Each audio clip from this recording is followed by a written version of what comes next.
Nabuang naman yun. Nagsige na lang nag-process na imbis na sino nakakaranas dyan guys? Kung sino nakakaranas dyan na dapat iswisweldo ka na, dapat meron akong sweldo. August pa lang dapat may sweldo na ako na nakatanggap naman ako ng invoice sa aking email, sa aking Gmail.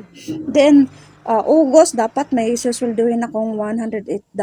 Naka-process lang siya hanggang ngayon. Tapos dapat naka-receive din ako ng invoice dito sa September na ngayon October dapat. Iswisweldo dapat ako nito. Hanggang ngayon naka-process pa rin. Ano ba? Ano ba, Mita? Ano ba? May plano nimo? Ha? Buong-buong mga Mita. Oy, tanawa ragod. Ambot unsi dahilan ani ilang beses na po akong nag-contact sa Mita Support. Ganun pa rin. Ang nakikita kong dahilan, guys, ay ito. Posibleng ito ang dahilan. Punta tayo sa ating payout settings. Ayan. So, dalawa yung account ko. So, dito pipiliin natin yung isa.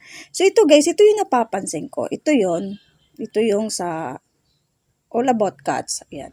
So, dito yung napapansin ko. Yung aking one earnings, yung aking bank account details, hindi po nakakonek yung aking ads on Reels. Ayan. So, ito star lang po ang nakakonect, nakalink po ang star, pero yung ads on Reels ko ay hindi po connected doon sa aking bank account. Siguro ito yung isa sa dahilan talaga. Sa akin namang tax ay connected. Connected yung ads on Reels at saka stars. Pero pagdating dito sa bank account ko, isa lang po yung nakalink, ang star lang po. Ito siguro yung dahilan kaya hanggang ngayon hindi ako maka-payout sa aking dapat ay swisweldohin. Okay? So, sino pong nakaranas dyan? Tulungan niyo po ako kung sinong nakaranas dyan at na-resolve ang inyong problema.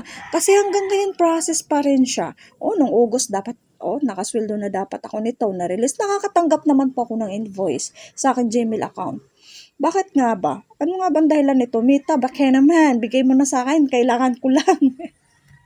Ay, hanggang dito na lang po.